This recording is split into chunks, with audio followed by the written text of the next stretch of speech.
Here we go, Jeff. We've got rings. It's only one movie franchise that starts with rings. Hey, my name is Ben Schwartz. I play Sonic the Hedgehog.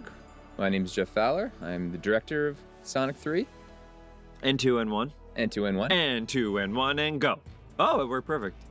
And that's Sonic the Hedgehog. And that's Golden Axe.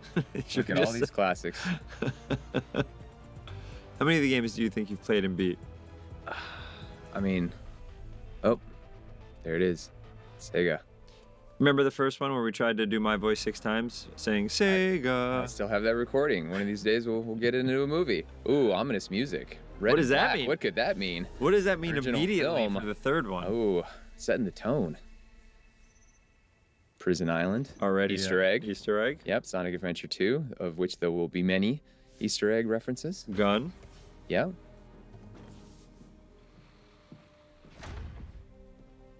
Yorma Tacone. Our good friend Yorma Tacone. Director of a Knuckles episode. Yeah, episode 4, the rock opera.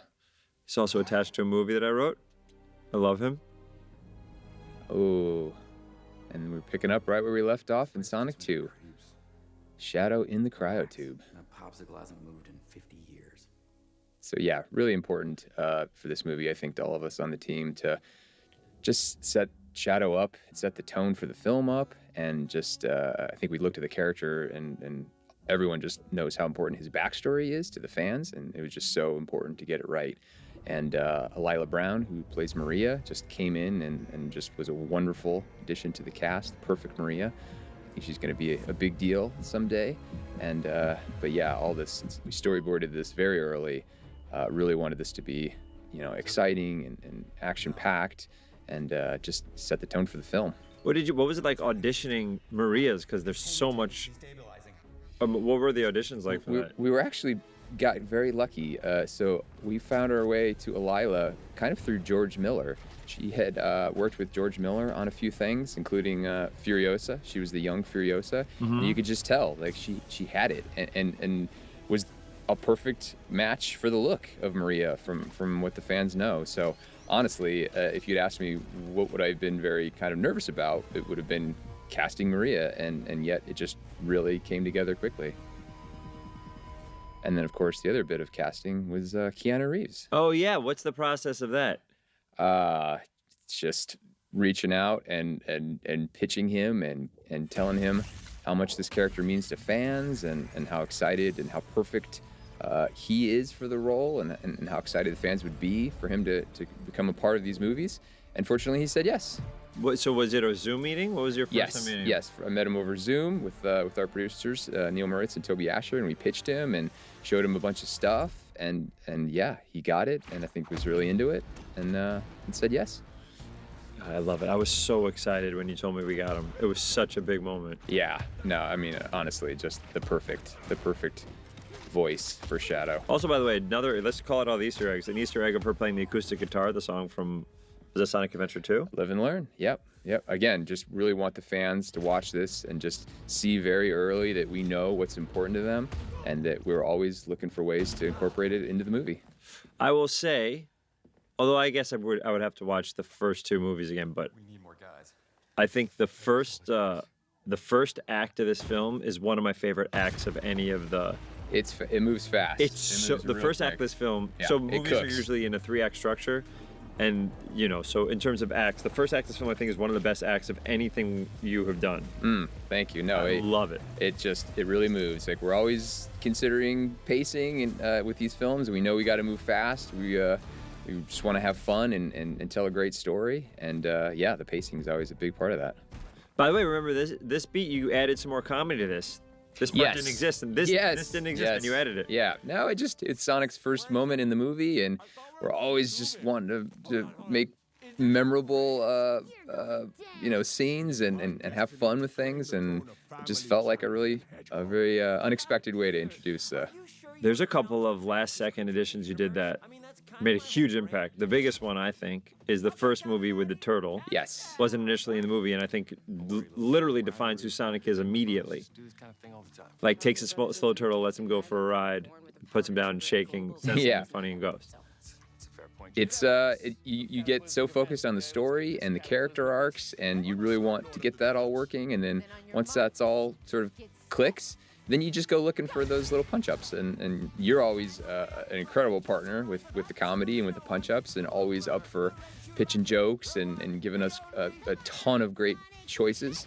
And but yeah, it's always fun when you feel like you got the story in a good place, and then you just go looking for all these parts in the movie. And some of it comes too from when we have test screenings and you see what the audience reacts to, or where it feels like you could do better or be funnier. And so you just take all that information and just go at it and try to plus it. It's funny because for the beginning process of or by the way, we're usually not a part of it all. But then when you're actually filming, I'm another Easter egg. Oh, what is this dance? Lost? How is that even possible? I don't You don't dance like that? Is that what you're saying? Maybe I danced like that on the day, I've and seen I'm you just do that forgetting. dance. Okay, I get it, man. No need to rub it in. But you see all the actors for months, and then you don't see them again, and then you see me for months. It's almost like making two movies. It really is. It's like we have the live action component, we have the physical shoot, and we go off and we build the sets and we work with the cast, and Jim Carrey and James Marsden and Tika Sumpter, and they all come in and do their thing, and then we all high five and we hug and we say, that's a wrap. And then we're off to visual effects, and then visual effects becomes its own thing, and it's time to bring all these little CG characters to life. And the cast just keeps growing and growing. Obviously, with Shadow, we've added our 4th CG character, and so these really have become just big endeavors in terms of the animation, and something I love. I come from that world and just love animated characters, love working with actors to create the performances, and working with artists and the animators to create the characters and bring them to life. Is there a part that feels most home for you? Is there like, when I'm up to VFX, I feel like I'm at home, and it's just my comfort zone? Yeah, when we're getting first passes of animation, when it's blocking and the animators are basically taking Sonic or Knuckles or Tails or Shadow and just doing very early posing and working them through the scene, that's kind of what it feels the closest to home in terms of my experience. That was my first job in the industry, was a character animator, and so I love getting to look at the shots with the animators, just kind of pitching ideas, giving them feedback, and then seeing them run with it and take things and they just make them great and add their own ideas and bring their own sort of artistic sensibilities to the characters. It's awesome, and I really love it. So this was great. I think this third movie, being back in the cave, I think a lot of what I enjoyed when we were scripting the movie was just these kind of callbacks, to it. It's like a third movie. I feel like there's a very natural tendency to reflect on where we've been and how we got here, and kind of just celebrate a lot of the journey. And of course, Sonic's journey began in that first film with his once he came to Earth and living his life in this cave and being an outsider. And he's grown so much since then. But it's fun to come back here to revisit this, have Tom there, have this really emotional scene, and just kind of set up what Sonic's character journey is going to be for this film, which is about making choices. Great line, trailer moment. Heart, right. Yeah. Makes more sense. Not lungs, heart. There's from when we're doing this recording, yesterday and the day before were days that posters came out, and they have some of them have Sonic on them and have my name on them, and it's still the most surreal thing in the universe for me to see my name on a big Sonic the Hedgehog poster. It's crazy. I love it. I feel so lucky every time those things come out. Oh, we're lucky to have you, my friend. It's doesn't feel like it was that long ago when we were just working on Sonic's what he should sound like, working on proof of concept, just really trying to get things going. That was probably 2017, which means it's about 7 years ago, and it just doesn't feel like that much time has passed. But here we are, three movies later, and 3 movies, and a TV Jeff. show. It's really. What do you do to it's really celebrate? Do you special. celebrate anything when a movie's done and you've spent years of your life on it as the director? Do you do anything like a fun thing for yourself or you and your family, or no? There's not a traditional sort of way of celebrating it, but just really just having some downtime and just getting to recharge before heading out and taking on the next adventure. It's not a competition. you think you'll still keep doing Sonic at 75 when you're 75? I'm gonna hand it off to my son. I think I'm grooming him right now. He's 5, but he loves. Just learned how to ride a bike. He just learned how to ride a bike, but he loves Sonic. Got the red shoes. So yeah, I'm grooming him to be the heir to the franchise. Was there a real helicopter here? No way. No, it's very large fans, which no actors and no animals really enjoy, because it's blowing all this dust and debris into your face. But James and Tika were great sports about it, and there's no way to simulate helicopter rotor wash, so you just have to blast them with a lot of wind. But then then we did build there's they call it a buck. It's basically a little something for the actors, for Christian Ritter, who's an exciting new addition to the cast. There she is. To step out of. So it's a small piece of helicopter that then gets that's cool. Built out digitally, and then we do the landing was all digital. So Right now in Tokyo. movie magic. Commander Walters is requesting Team Sonic's immediate assistance. What country are you filming in right now? This was all done at Pinewood Stages. Oh, in the yeah. UK in England, which is a World great famous place to work. Pinewood. Yeah. That's what did Star Wars too. I think episode 7. Yep. That's a great place to make movies. Great crews there. Really enjoyed our time there. I think the cast really had fun with the crew, and we really had a good shoot. Oh, you didn't keep it in where he says something? We were getting a little carried away with the dog subtitles. There are earlier versions of this film, which Ozzy was really Ozzy kind of was trying to talking steal the all show. the time. Yes, I loved it. subtitled Ozzy was a new element to this third movie as we get progressively. That's so funny. kookier. I've seen 2 different drafts of this film and a lot of ADR. So like I've seen Ozzy say so many different things. Yes, but no, that Not anymore. there was a joke about What did he say there? make sure you pee on everything you can was his parting words, which was funny, but maybe we wanted to just kind of kick off the adventure and keep our tone a little bit more adventurous. What's the song here when they skydive? It's Shibuya something. It's something we found that was a perfect fit because we're about to airdrop into Shibuya Crossing. And it feels like Neon lights, that's what it is. Neon lights. But a great. Oh, there you go. We tried a bunch of different stuff for this. You guys understand, anytime Sonic says something, we've said 15 different things, versions.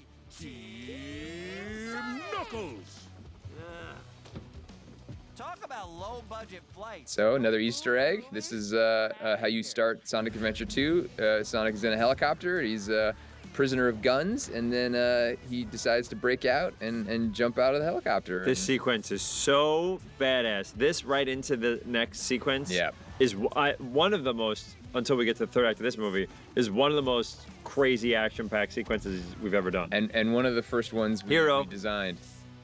So this was very early on. We're like, we got to get Sonic and Shadow together. It's got to be great. It's got to be dynamic and colorful and action-packed. And what better place to do that than Tokyo at night? And Shibuya Crossing, which is basically kind of like the Times Square of Japan. So it just all kind of clicked, and we brought in some really incredible board artists to help us develop it and flesh it out. And it's just one of those things that I think hopefully some of the storyboards will actually be available for as extra bonus features.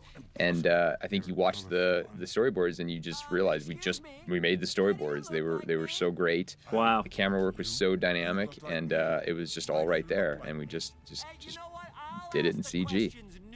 I love this bit. This back and forth was all Keanu's idea. The Keanu Really? Was pitching it. He pitched it, and about because we're just like, well, how would these characters respond to each other? And his pitch was that like that they would just be questioning each other in this really funny way. And then he did his side of it, and then you came in and did your side, and it just all. I love that bit. I didn't know that was a Keanu pitch. Yeah. As I of don't this look like moment, you. You look like me. Why do you look like me?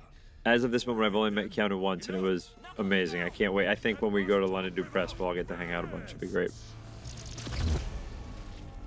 So gotta have somebody kick off the action here. And one thing I think we tried really hard to do with Shadow. It's like he's not the aggressor. He's not just going out and picking fights. Like he's just trying to figure out where he is, what's going on. You know, he's just gotten out of cold storage for 50 years, and everyone just starts attacking him. And so this was no different. And like even though Team Sonic shows up and Sonic's got the handcuffs and they want to try to arrest him, he just kind of was going to leave him alone. He was just going to walk away. You know, he says there's nothing to talk about. But then Knuckles goes after him, and then that's what kind of kicks off all the And battle him coming here. from a gun helicopter. Yeah, exactly. It's all like Shadow is just literally trying to be left alone, and nobody will leave him alone. It felt more interesting than him just being a monster on the loose. Immediate motorcycle. Yeah. My man Jeff doesn't give you a second. Your immediate motorcycle. Oh yeah. Weapon. No, it's- I know that look. Going after him is a bad idea. So we'll very quickly mention some of my history with the character. So back in 2004, I was working for a visual effects company called Blur Studio, where I worked for many, many years. And we got hired by Sega to create some promotional, some cinematics and some really kind of high-end animation to promote and be a part of Sonic the Hedgehog, which was, Shadow the Hedgehog, which was the spin-off.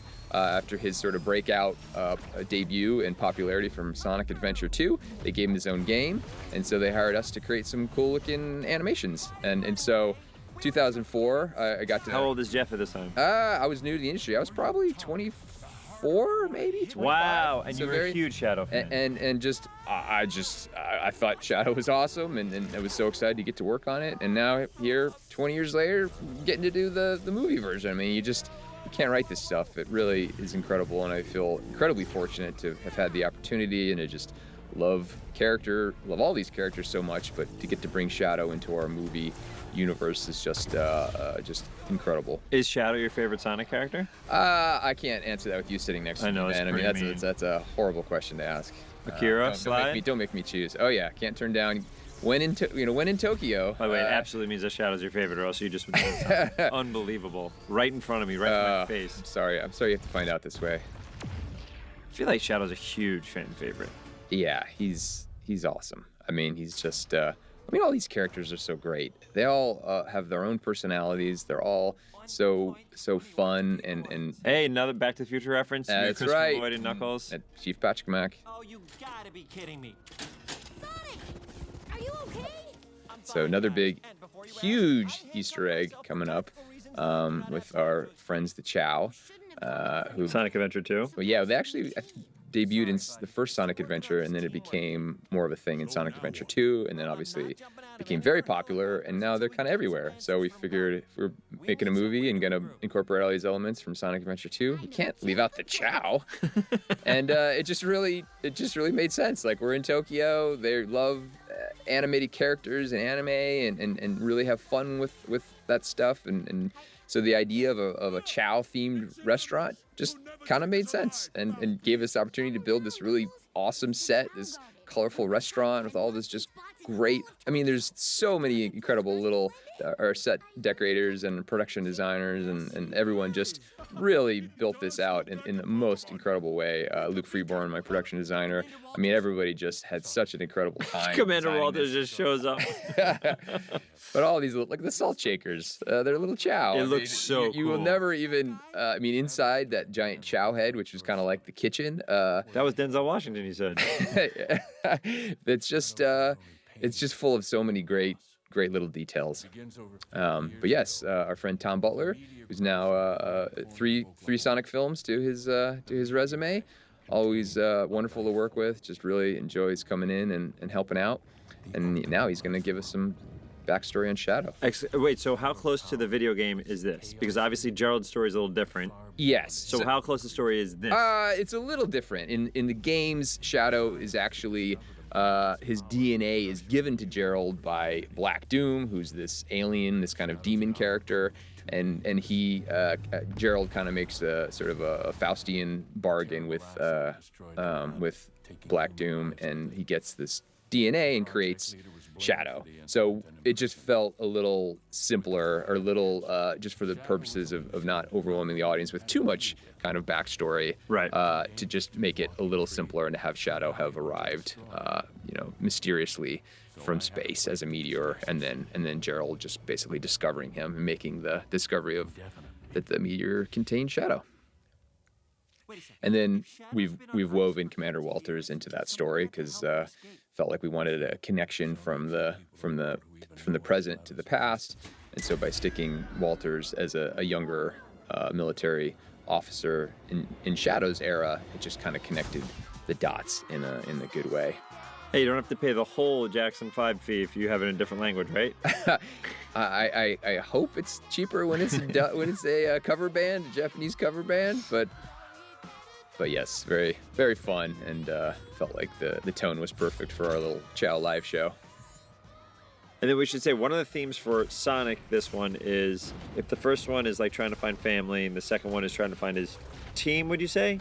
Yeah, his squad. The third one is him trying to learn how to be a leader. Yes. And so the first time we see him already is when he runs by himself to chase after Shadow and he does the wrong thing. Yes. And is not a good teammate at all. That's right. But I think that's his arc for this episode. It is, and just the choices and how to make good choices. It's what Tom says to him in the cave, and that as long as you listen to what's in your heart, you'll make the right choice when it matters most. And those choices Great are what's beat.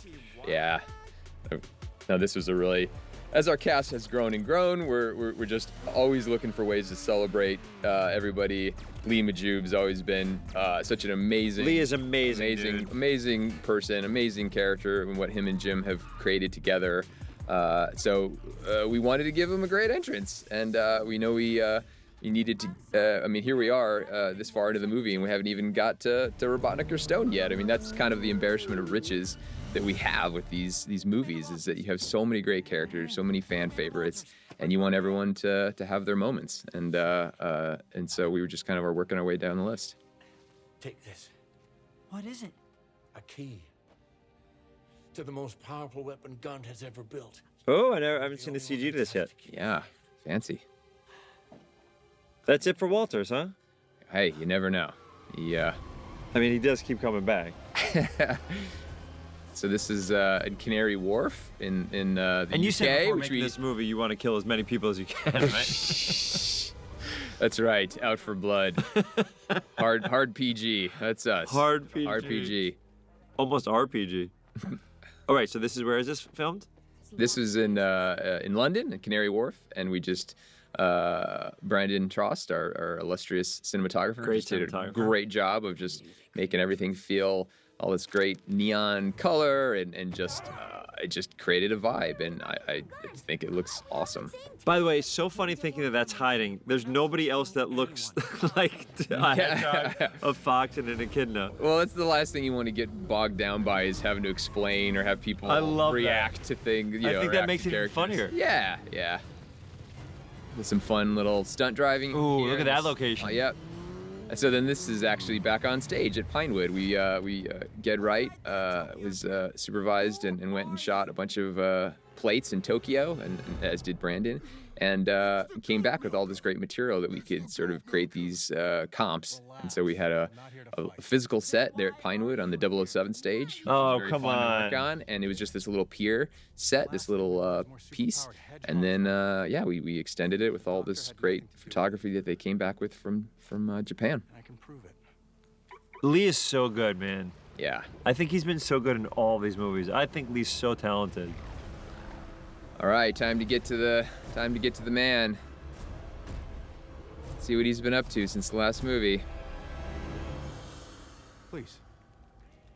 Join me. Always have fun designing new drones. Can I tell you that one of the first writing jobs I ever got was to make a telenovela version of Soap Dish, the movie Soap Dish, for Paramount. Oh, So I watched hours and hours of telenovelas before I started writing it. So when you did this part, I was like, I know this world so well. We called it El Fuego Caliente. that was our first day of filming. Actually, we did the telenovela. This? First day of filming, yeah. Oh, the telenovela. Uh-huh. Ah, yes. The Here good was the Dr. Robotnik. Real hair. This is basically That's his real hair. since he left Sonic 2, since he walked off set on Sonic 2, I think he just kind of just let it grow. Just for him? Jim, that's his hair. That's He's like, that's I'm all. just gonna grow my hair. Yeah, for a while. he was. He just grew it out, and then it was his idea. He's like, why don't we just shave it? He knew he had God, to shave he's it the best. to create the bald look, the He's iconic just look. the best. So he's just like, why not why not just go for it and do it on camera? And he gained 150 pounds too, right? That's a great reveal. Yes, wonderful to find him as this sort of down and out bathrobe, stained sweatpants, belly bongos, whole package. It's also so funny how unhinged all of his hair looks because Lee's are so tight. Everything is so perfect Yeah, in Lee's face. very manicured, very And he's very buttoned up. worse. Well, maybe this is what not giving a damn what you think I look like looks like. Sir. Cannot say enough incredible and wonderful things about Jim. Obviously, every time he comes back to do one of these, we just are so fortunate, and he brings so many ideas and just such. He's just the greatest gift imaginable to these Sonic movies, and then in this one, agreed to do 2 characters. Unbelievable. It was. What was the pitch like for you on that? That's gotta Oh, be a tough pitch. Hey man, you want to do another movie? First of all, he said in an interview that maybe he would retire, and now you're saying, hey, instead of retiring, do you Not only are you coming back, we'd like you to play play two two characters. I think he just really was into the pitch of what if we gave Robotnik family. You know, we've done the first 2 films. It was all about Sonic getting family, Sonic getting friends, but we'd never seen or told that story from Robotnik's point of view. And so for him to have been alone, you know, all his life and have been an orphan and felt like there's just no one else out there, suddenly to have a Grandpa Robotnik walk into his life, it just opened it up in such a exciting way. And Jim had so many ideas and just ways to do it, and just was a great partner in kind of building out that storyline. We had over 100 different alts for Dr. Robotstink. I remember hearing that line 1,000 times. We had one that was the dude reference. Yep. We had a billion. The Big Robutsky. Oh, I think yeah. Was they were funny. It just it was, but I think we landed in a great place. Dr. Robotstink. All right, here we go. I can't tell you how nervous Lee was. We rehearsed this, but you only get one take when you're shaving God, somebody's head. terrifying. And to his credit, he was a champ. To have to go on camera, to know you don't get resets, you don't get take 2. That's a great cut. That's a great shot, Jeff. Yeah, no, this is it was so fun to do. Again, my heart went out to Lee on that day, and all the anxiety he must have felt. But he did a great job, and it's an amazing scene. Is there a scene in the 3 movies that you were the most nervous to shoot? You don't seem like very nervous. Whenever I've talked to you, you never, even when things are stressful around you, you never show it. So is there a time, we wouldn't be able to tell, but is there a time or is there a shoot that we did a day that you're like, oh my God, this was the most nervous I've been for any setup for Sonic? And what happened in your childhood that you're not allowed to show for your... Well, I was just going back to Jim playing 2 characters. I think. Yeah, just really skip over wanting- that real question. Just wanting to set him up in a way that like we know we wanted to do, like motion control cameras and have fun with it, but also not to be so technical that it would just we'd get in our own way. So so there wasn't, I guess you could say, the first day of filming on the Ivo and Gerald meeting scene. That would have been, I wasn't nervous, but I was definitely like, okay, this is a big moment, and like we gotta make a whole movie this way. And so, but to see Jim do it and perform it so incredibly, I guess it would have been the day that we did the other side of it, when we came back and did the Gerald side, and just see how well that was. How long apart from doing one side to the other one? It would, like, if we Same filmed, day, different day? No, if we filmed Ivo on a Monday, we would do Gerald on a Wednesday. So Jim would have a prep day in between, and then you also have to remember that 3 hours in the chair, in the makeup chair, and getting all the prosthetics on. Yeah, so you could never do it in the same day because it just is too much time. So you'd have to have the makeup. set for a week or 4 or 3 days. Or something. So yeah, and then we would just kind of, just ping pong back and forth between the 2 Robotniks, and Jim was just had a really incredible sort of scene partner, Brendan, who's our temp Robotnik, and he would do the other side. Oh, great, of for the scene for each one. For each scene, yeah, because somebody needed to actually do the scene with Jim, and he had to know the lines and had to know. Wow. And he was just incredible. And Did Jim and really, him get along? Oh yeah, 100%. I mean, That's he was so just, cool. It was such a big ask, but Brendan came in and did an incredible job. And This is a and great Jim- beat. When I saw this the first time, I thought it was great. Oh yeah, then this was another one of those sequences that when we just really put a lot into the storyboarding. And Yeah, just 'cause you reveal design it very early perfect. on, because just knowing how much this Shadow Maria relationship and this backstory means, and also proportionally, like we have a lot of movie. It's a big movie. Like we don't have a ton of time to spend in any one place. So, but giving the audience this story, showing why Maria meant so much to Shadow, and consequently why it hurt so much for him to lose her. I mean, this was just so important. There's this frame in particular was a piece of production art Yeah, that I we remember seeing designed it at the very very early beginning. on. Yeah, just because we just knew like these are just snapshots, these moments in the movie that just have to be perfect and have to look great. And this song too, "Traveling Wilburys," and the line, like I sort of heard this very early in the search and just fell in love with it. The tone and it just felt right for this montage, and fortunately we were able to. Is there an origin story of how he got his skates, his shoes? No. It was just it was something to give her a little just some movement and some life. Like the idea when she's first moving into the lab in that first scene. No, like just make her- Shadow. Like Shadow's always had Oh, those. skates. Gotcha. I Does thought he- you meant roller did- skates. The no, no. air shoes. Yeah. No, we don't touch on that in the film. Again, there's so many details to Shadow that it's like you don't want to overwhelm the audience with too much exposition or details. But there, I mean, presumably he has them so that when he is in his when he's in that test track and they're harnessing his energy, that it's just a way of supplementing his his speed and a way for him to really generate a lot of chaos energy, which then we see that they're collecting into these containers, and that Gunn was going to use to militarize and maybe use to make weapons. So. It's always been the sort of hidden agenda with Gunn in the games, and want to make sure it was. Was the represented. Alien Freak something you filmed, or that was real something? The Uh, video of the. oh yeah, no. Did you film that? No, it's CG. That was? a talented group of guys at Vandivision. Oh, wow. That we hired to create that, and that's the Bio Lizard. It's another Easter egg. There you Sonic go. Adventure 2. That was what Gerald created before Shadow. It was basically the prototype, and it went south, and we. But is an iconic character in the Sonic universe, and so it was another great Easter egg. What if they watched in this kind of cheesy little horror movie from the 50s and make it just throw the Bio Lizard in there. By the way, talk about you and I love sneakers. Shadow sneakers are so awesome. You look at Shadow sneakers; they're so badass. Yeah. And then Sonic sneakers are so good. I think Knuckles has great Tims. Yeah, no, shoes are a big part. Shoes of are these a big part of characters. these things. Yeah, no, they figure they run so They much. also balance them from falling over with their giant heads. What They is have big canon? feet. What is canon for how many pairs of sneakers Sonic owns? Because he must fly through them unless someone created special sneakers. It was something in the first movie. It was in the first trailer that was a pile of burnt out shoes in the corner, and we ended up cutting it from the movie, but it was just a fun idea that he does smoke through shoes with the speed of his runs, that he would wear out the soles pretty quickly.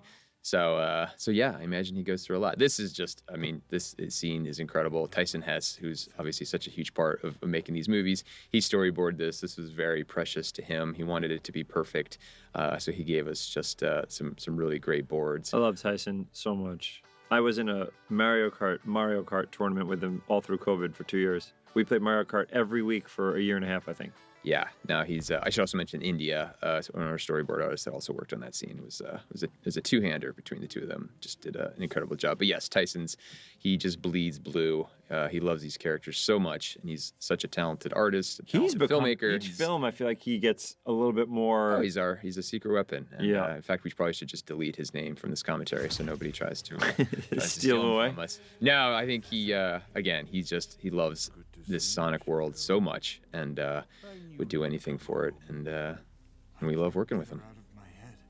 Should also mention Al Levine, our editor, who goes way back and has cut all the storyboard animatics. His sort of first exposure into these movies was just working on animatics and temping all of the voices, including Sonic.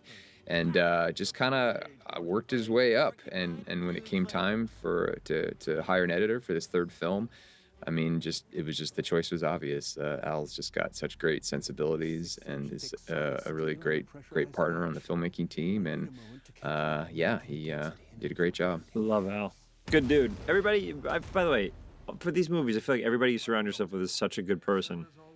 It's just the most important aspect is these movies take 2 years plus to make, and you're going to be spending a lot of time with these people. So it's obviously important to find the right talent, but it's also even more important to find great people that you enjoy spending time with. 100%. That whenever I did ADR, it would be in a room with you, Al, Tyson, and me. That's it. And then Lisa would be outside sometimes. But it's a great hang. It is a good hang. Like with your buddies and just making these big movies, and it's just the best imaginable circumstances when you really love going to work, love the people that you work with.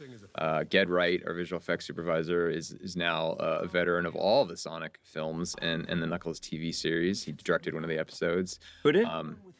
Ged Wright, our visual effects supervisor. Yeah, and he's got a whole team that has come back movie after movie, and it's why we're able to make these movies the way we are. We are, one of the first things that happens after we finish a Sonic movie is we kind of sit down together, or we go out to dinner, and we just kind of talk about how we can do better next time. How can we make these characters look better? How can we create tools that make our filmmaking more efficient and just create better movies? And it's I think you see it in the films. They've always benefited from the experience, the shared knowledge, and we just always want to go bigger and better every time out. Sonic Adventure 2, Knuckles is afraid of ghosts, correct? Yes, it is. Yes. He also flies around looking for, what was it, diamonds or yeah, emeralds? treasure. Yes, oh my God, treasure hunter. Those boards were so boring. You're just flying from place to place. It was a very cool device though to get to choose, between the good guys and the bad guys, and to experience the missions from the bad guy's point of view or from the good guy's point of view. It was very. I got Sonic Adventure 2, but as a mod for Xbox. Maybe it was off of Steam. I forget how I got it. And the controllers were so hard to work because it wasn't the Dreamcast. Which, by the way, you told me at the beginning when you started production, you're like, I bought a Dreamcast. Oh yeah, I needed to go back and revisit. I didn't want it to be an emulator. I wanted it to be the real deal, and so I had to buy it all separately. Like I bought a Dreamcast, and then I bought. You had to have the memory cartridge to put in the controller in order to save your games. Yes. And it was a whole, and then I had to, I had to kind of piecemeal it all together. I did Xbox, and I did it too quick, and I could not control the characters the way that you could on a Dreamcast controller. It was so annoying to me. For someone who loves video games, and not having the reaction time be the same is crazy. So this is the only game I ever watched a playthrough of. Well, the 3D has changed so much since then too, and 3D cameras and all of that, and those were. Is this in 3D? The Sonic Adventure 2? No, it's just I'm talking about video games. Oh. Yeah, no, we're not in 3D. The film is not, but just talking about the Dreamcast and early 3D graphics. Yes. In video games, it's come so far, and you try to go back and what felt so revolutionary and cutting edge at the time, obviously it doesn't always hold up, but it's still fun. It's still a ton of nostalgia. Super fun. Yeah. So much fun. Do you have a top 3 video games of all time? It's. I never asked you that. We've been friends for a long time, and both of us love video games. I know. I mean, of course, Sonic's on the list. You can't do Sonic because we're watching Sonic. Okay, well, which Sonic then? I'm going to say the first one. I think Sonic 2. My favorite Sonic, I think, is Sonic 2. Yeah. They're so hard. They're so hard. This, we had to figure out the tone for me to do this scene a bunch. I love this. This is one of those things also. Jeff is very kind and lets me see cuts of the movie, but then also allows me, if I'm like, I think I could do better there, next session, he always lets me give it a shot. And then I put my trust in Jeff, and no matter what I do, I just know that he'll pick the right one for whatever the moment is. But I think there was a moment there that I wanted to do it again because I wanted to be more realistic or something like that. All right, big moment coming up. The professor, Gerald Robotnik. So a little bit of license that we took with the story in the film. Ivo and Gerald never met in the games. Gerald was imprisoned and then summarily executed.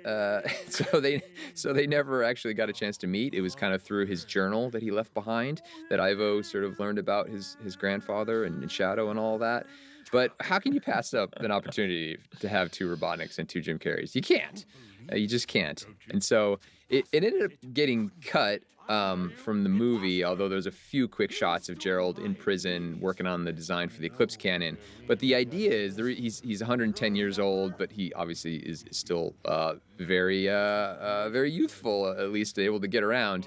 But the idea is that he's doing the taking these little hits off of Shadow's quill, and that chaos energy is prolonging his life and sort of keeping him, because chaos energy can do just by its nature, it can do a lot of different things, and we thought it would be a good way of explaining why Gerald was still around. But yeah, just having Jim play 2 Robotniks, it was just irresistible, and everybody was so excited about the idea right from day one, including Jim himself, fortunately. But yeah, incredible makeup. I mean, Makeup is amazing. You just do not believe Mark Coulier, who's our makeup, who just won an Academy Award. What did he win for? The Emma Stone thing. Why am I completely spacing on the? Oh yeah. It was for Willem Dafoe's Frankenstein. Oh yeah. Yeah, which looked great. Characters in a movie being played by the same actor. But yeah, you just can't. It's one thing for something to hold up on camera and look great on film, but I would be standing with Jim talking to him while he had the makeup on. I just could not believe my eyes. I was so excited when we did our first camera test. That was really everyone's first look at what all the prosthetics and the makeup. And when Jim walked out and stepped in front of the camera and the lighting, it's just incredible what they're able to do. I was blown away. Or watching an interview with Jim a while ago, where it was him talking about Grinch and how he was like in makeup for hours a day. Yeah. And then I thought because of that experience, he maybe wouldn't want to do this stuff again. Was he at all, or he was totally game? I think he definitely probably had a little PTSD still from that, but this was not. I mean, the way he talks about it, I mean, that was like, That was very insane. I mean, because that was a full body thing. Like, this is really just the head and also mustache, technology now. and the hands. It was really that was all that they were, and it was 3 hours, so it's still not an insignificant amount of time, but more manageable, I think, from a prep standpoint. My entire life. But yeah, just he really had so many great ideas about even just the sculpt of the makeup, and Mark would do these sort of maquettes. He'd do a workup of the of what he thought Gerald could look like based off of a cast that he had done of Jim's head, and then built the prosthetics on top of it. And he would send out the pictures, and Jim and I would look at it, and Jim would want him to have just a heavier brow or have that nose bulb be a little bit more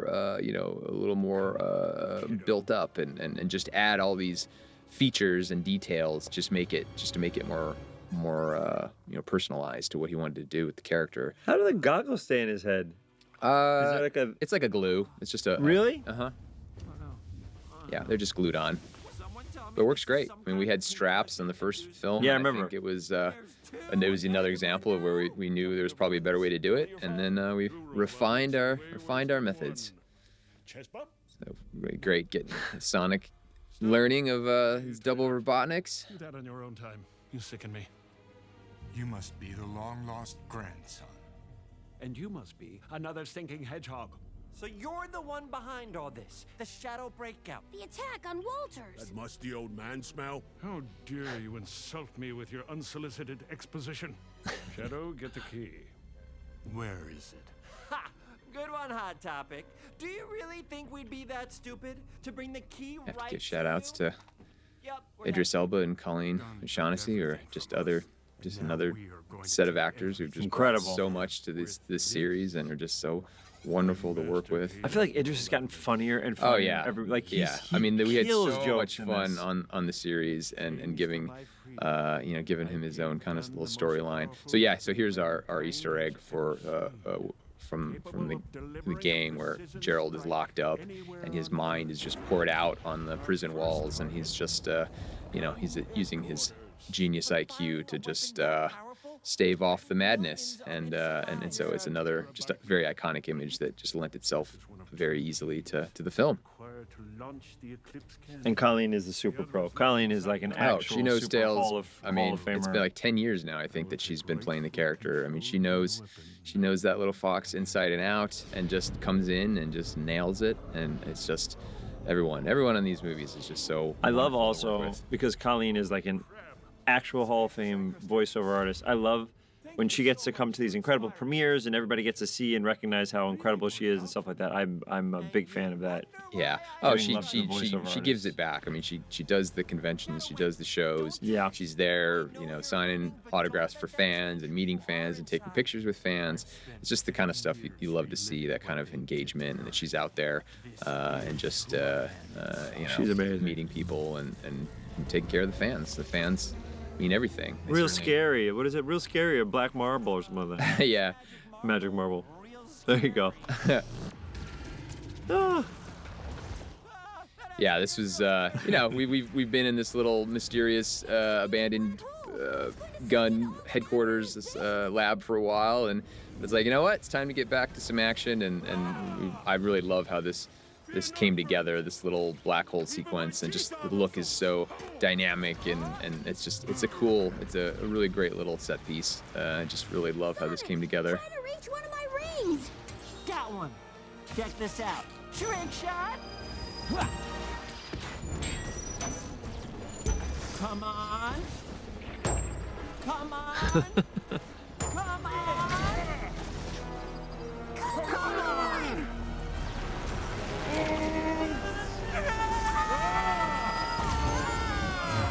It's just a good movie, guys. What location is this?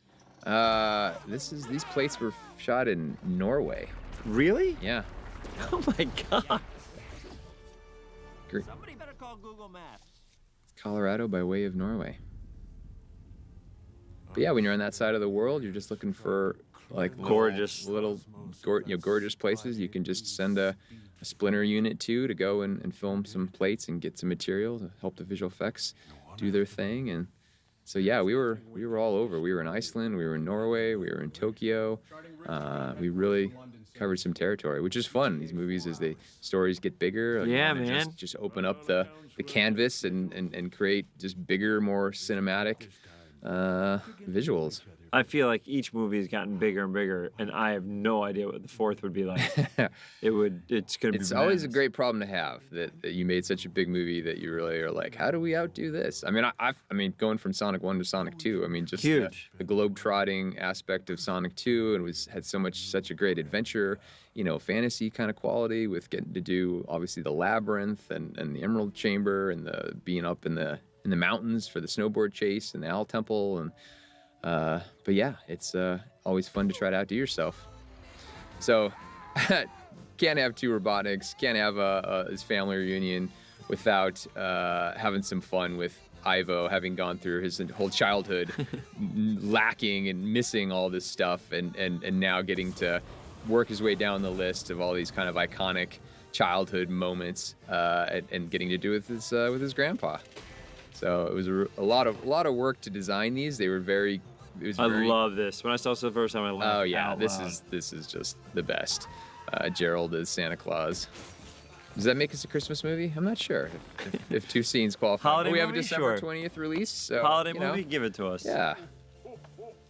But yeah, so not only coming at the character development opportunities with Robotnik and him getting his grandpa, but we also now are getting to take Lee, Lee Majub, his Stone character, and explore that same thing. Now, he's kind of feeling like the third wheel, and getting to see what that has done to his sort of relationship with Robotnik, and get to tell do some emotional storytelling in that world.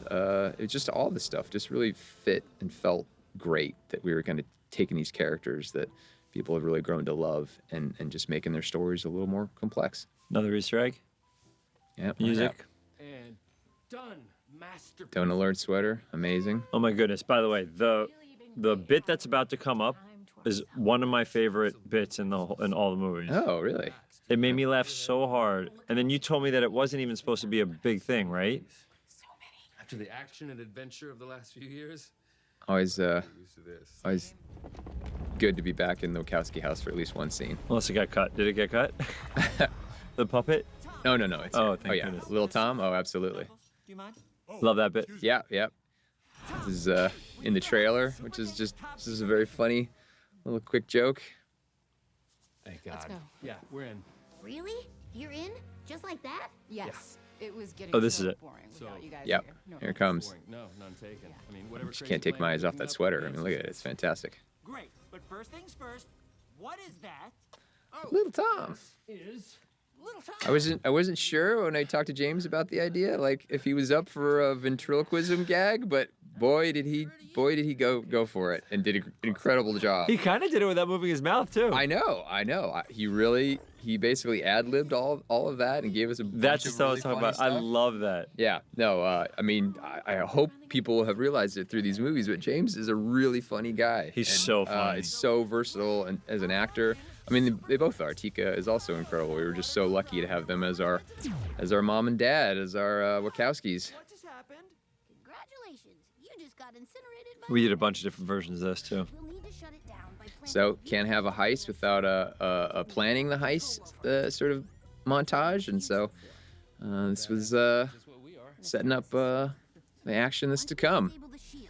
You'll fit Thought it was a really fun idea to see all these kind of ways of Sonic things going badly, and just the little shoes, the burnt shoes, and then just a funny way of saying that story would not go well if they were to try that route. because not even he Tom Cruise reference, Paramount reference. Yeah. Why is it empty in there? Because we have no idea what's on the other side of that door. To prevent the vault from ever being accessed by a ring, all images and schematics have been wiped from Gunn's database. So for the last leg of this So? heist, Can't pass up one more little Tom joke.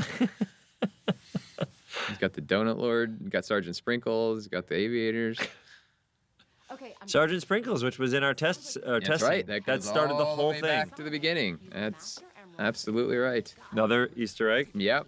Got to remind Characters. Figured audience could use a reminder what that means when the Master Emerald and Sonic get together. He turns yellow and gets godlike powers. But even the character designs when they showed Knuckles. Oh Sonic. yes.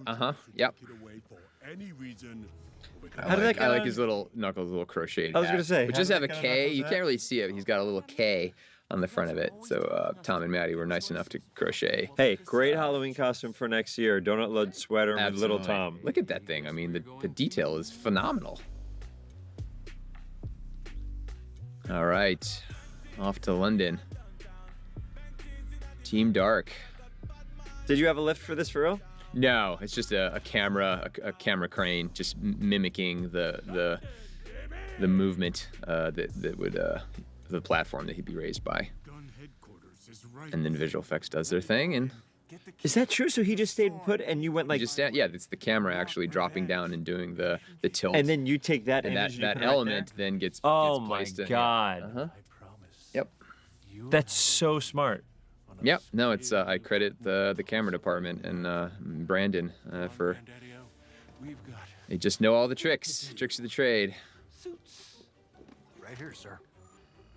Stone, babysit the hedgehog. Time for some spandex. No boil. It's time for more family bonding.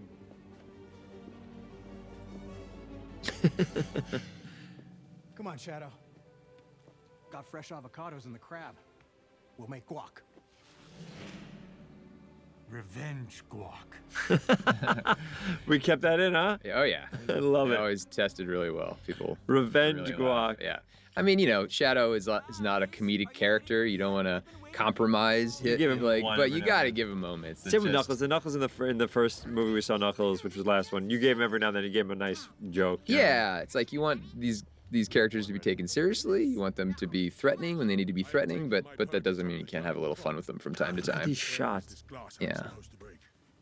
Is that London Eye shot real or no? No. Okay. Yeah. No, the establishing shot that's some Yes. helicopter aerial footage, In case of emergency. and then all this kind of tighter stuff. I really like when our three guys are together. Yeah. It makes me so happy. Yeah. They work so well together. So if you think, And that way, actually, that's another thing. I mean, we already have done the Shadow lab sort of scene, but getting like the unexpected combinations, like Stone and Tails together, like you're just looking for who's not met, who hasn't been in a scene together, and I think that's always fun, and it opens it up to some new kind of writing and jokes when characters that have never met get to have a scene together. So Tails is always useful with all his incredible technology, and this knew he wanted to do like a Mission Impossible disguise gag, but not do masks. And just lean into the little bit of more of a fun Tails tech kind of gag, and so just these little gizmos on the collars would just kind of be all we need to create these sort of full body holograms, and would give us a chance to bring back our friends Shamar Moore and Natasha Rothwell. Natasha has a new TV show out. If anybody wants to watch that TV show. Yes, no, they're both. She's amazing. We're just this whole They're both cast. great. It's just we're just so fortunate, and knew we wanted to bring them back and just have even if it's a pretty brief little scene that bring them back for some of the fun. And now, and the idea that Rachel is now a part of Gunn herself, and they're just there to have lunch. She's a part of Gunn? No, we Right, just for the story, for the sake of the infiltration here, that they would. God, I love Natasha as an improviser as well. She's so funny. Yes, incredible, so talented, and has been with us from the start, back to the first movie. So always looking for great ways to include her. Okay then go ahead and take those little sad fingers and start tippity type. How long was the shoot? That's right, dog. It's probably like 58 days. That's it? Something like that. Wow. Well, you got to remember how much of this film really is animated. I mean, that it is just all CG, environments, characters. Yeah, it's there's a lot of animated characters. Sure are. Have you seen where we ended up with this hologram gag and these? This is all really funny. Let's see. I really enjoyed this. I've seen different versions. Yeah. Director Rockwell? Oh my God, I can't wait. You might have seen it. I haven't seen the final. No, okay. There was one back in the day that I was. What do we do? Change faces. Okay, good work. I haven't seen this. I haven't seen this. And then Ozzy there at the end. I mean, I haven't seen that. That's great. Just couldn't resist another little Tom. You have to. So we reached out to James. We're like, hey, we need one more little Tom pickup. So he recorded it and sent it to us, and got it in the movie. I think I was around when we were brainstorming what you could do there. But I love the filters. All that stuff is so funny. Yeah, it's a fun little gag. The visual gags are always just the best. This is Sonic not being a good leader still. Yep. Hey! Yeah. Cool scene. Tight, guys. Maddie's about to insert the drive. All right. Here we go. 2, 1, go. Do you keep any props? I might have. This is the only film I don't have any props because I'm never on set. But the problem is a lot of these are the coolest props. I mean, this little USB drive. I think Tyson designed all of Tails' little stuff, and I think he ended up, as he should, with a lot of it. So, never mind when someone wants to have a copy of the thing they designed. I certainly would feel the same way. But yeah, a lot of it's digital. Obviously, everything on the characters, the digital characters interact with. So it's not It's not even real. It's Little digital. Tom? Little Tom's not Oh digital. yeah, he's that's felt and made of love. Yeah, I wouldn't be surprised if that found its way back to James's possession. He deserves to have it, if anyone. Yes. Hey, look, Luke Freeborn and Get Right, and little cameos on the photographs. Oh, that's Our cool. Visual effects supervisor and production designer. Tyson's back there as well. He was the one that Ivo was hiding behind. You can see him there, a little out of focus. Oh, Tyson Hess? Tyson, yeah. Where is he? He's right. He's in that. We were just looking at him. See right there. Oh, yeah, in the middle, yeah. He's soft focus. He's kind of the Mike Wazowski of cameos. He's got the barcode in front of his face. Can only belong to one. Yeah, the telenovela was Has to be really fun so to shoot. fun. We have a lot more, which I think we'll probably put in the extras. DVD. Yeah. Shadow loves Latinas. That's another meme that we found a place for in the movie. There's a meme that's what Shadow loves. Shadow loves Latinas. Yeah. Is that true? It's true. You can Google it after we finish. That's so Yep. funny. I mean, these half the time we just find our way to these things. It's just I guess karma or just magic, and these opportunities to honor what fans know and love, and the memes they know and love. It just lands in it, falls in our lap, and we love it.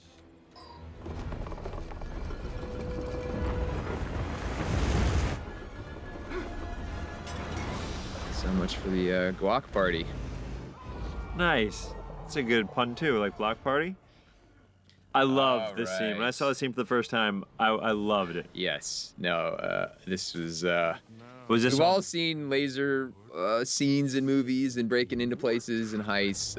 It's been done a lot, so obviously we're always just looking for what hasn't been done. How can we do it differently? And so this idea of their suits kind of creating this like disco ball. What about their heads, Jeff? Reflections. Well, yeah. Don't Hey, worry. Jeff? Don't worry about that. Jeff, what about their heads? You want to cover up Jim Carrey? You want to cover up 2 Jim Carreys? Can't cover up Jim Carrey. That's the number 1 rule of movie making. Is do not cover up. Oh, I haven't seen it with all the CG. This is Yeah. Oh, you ain't seen nothing yet. When do they start going? No, this was really. We had an incredible choreography team, incredible dancers. They just came in and built this out and rehearsed it and rehearsed it and rehearsed it until it was perfect. Jim did do some of it where he wanted to do whatever he could, where he could, but it did then, fall into the realm of some little bit of face replacement for some of the more dynamic, physical stuff. But Jim wanted to get in the mix and perform whatever he could, and yeah. And no, it's Great really song, fun. too. Yeah, no, that was Jim's pitch, bringing the Chemical Brothers. And yeah, no, this was deceptively difficult from a visual effects standpoint to create. Oh my this God, look. are you crazy? Look at the lasers. Because we very quickly learned that if you have too much in there, it's almost impossible to understand or to to appreciate. And so we really just had to keep pulling back on the number and amount, because it just felt like it was really hard to track what the lasers were doing and that they were reflecting in all these cool ways. But yeah, just a real blast to film all Oh this. man, with the lasers, it's so cool. I didn't see with lasers like this. Yeah, now the big finish here. No, it's just awesome. One of my favorite sequences for sure. Up, baseline. That's right. Tom Hulkenberg back for the 3rd time. Love working with him. Always great creative partner, and was really up for this in this 3rd movie, leaning in more to the music that the fans know and love. Live and Learn becoming woven through every aspect of the film that we could. The Crush 40 song that fans just have loved since it was debuted with Sonic Adventure 2 back in 2001. So music is a huge deal in this movie. You're not gonna make it! I'm gonna make it! I'm not gonna make it! Of course, once again, Sonic being very impulsive and not waiting for his team to do their thing and just running right in. Always gonna get you into trouble. He needs a team. Oh God, we did 100 of those too. You never know until you gotta just I love keep what you land trying. with. Yeah. Our destiny awaits. Stop right there, Robo-Scum! Do this! Copy! This was a really cool set. Really hard to keep clean, but a really cool Oh, set. God, This I floor imagine. and just it being all this reflective material that would just look awesome. But yeah, the crew all had to walk around with the little booties on to protect the finish. But really, just felt like something haven't really seen before. It's the variable cool. gravity vault. Robotniks are planning to Just a fun little set piece. Stealing the second key, just like you are. Yes, I'm aware. I called it. The second Commander Walters was attacked, so thank you for taking the bait and falling right into my trap. It's fun when we get new actors in the movies. Oh yeah. absolutely. I mean, it's just it's the best of both worlds. We get to bring back the people you love working with, and then you get to invite new people into the mix. It really is great. Kristen came in and just had fun and was up for all the stunt work she had to do, and just was. Does it feel harder? The more characters you have, doesn't it make it just harder to juggle the story because you have to try? It certainly does. Right? Absolutely. I mean, does. even just having 4 CG characters, all of a sudden it's like there's so many CG characters, and then we have Tom and Maddie, and then we have 2 Robotniks, then we have Kristen. Oh yeah.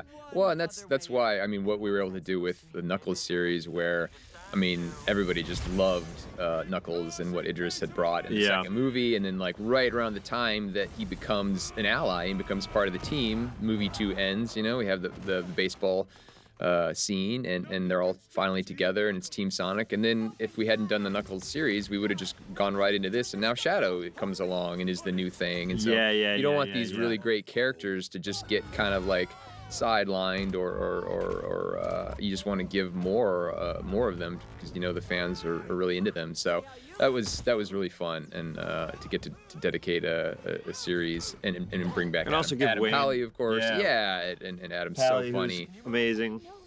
But that was a lot of fun to do. So get a little bit more of your Knuckles fix. But yeah, it's just. All these characters are so easy to write for. They're so fun. They all have their personalities and their just ways of adding to the story. What was that? We might have a problem. No.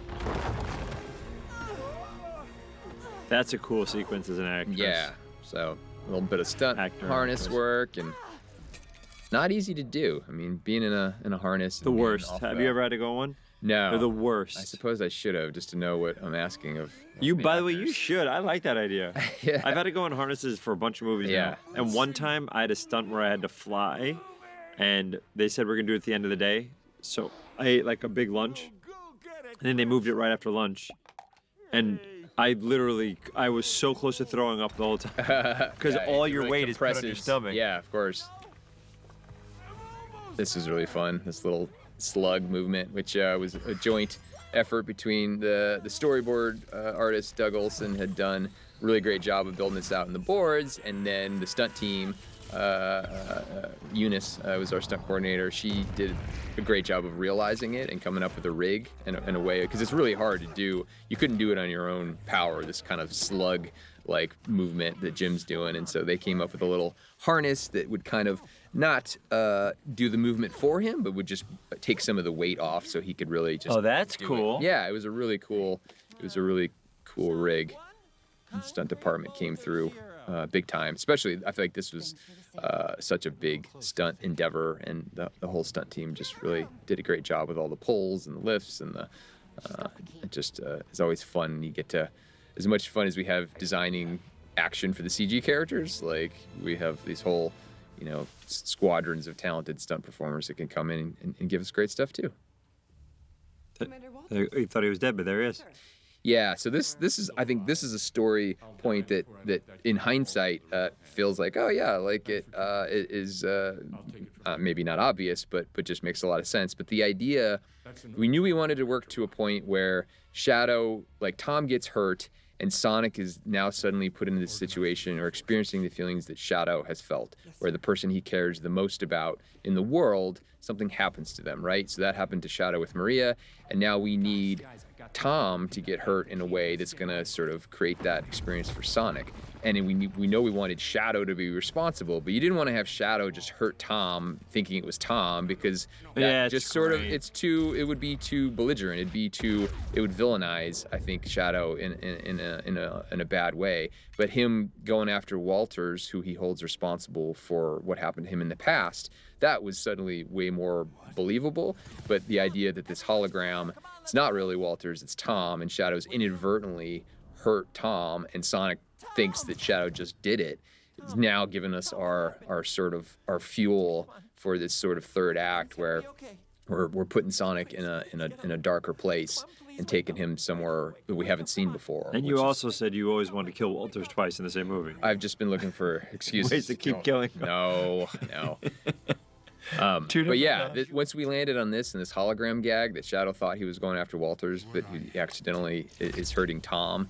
Like, this is just like, oh my God, it just clicked. And it was like, this is our setup for the rest of the film. And we know Sonic is going to just go through emotions that we've never seen him go through. He's going to be emotional. He's going to go right up to the brink of the sort of dark side and go after Shadow with everything he's got. Just really make for a compelling third act. Yeah. Jim's great little runner of him being freaked out by Shadow's teleporting. It's closer than you think, my boy. Welcome to my So this was a very cool set. It was a partial build that we then extended. What's the part that's built? A couple of it's about a quarter of it. It was like a couple of those big windows and some of the walkway. Actually, it was more than a quarter. Is almost half. Yes. But That's my genius, Grand Gino.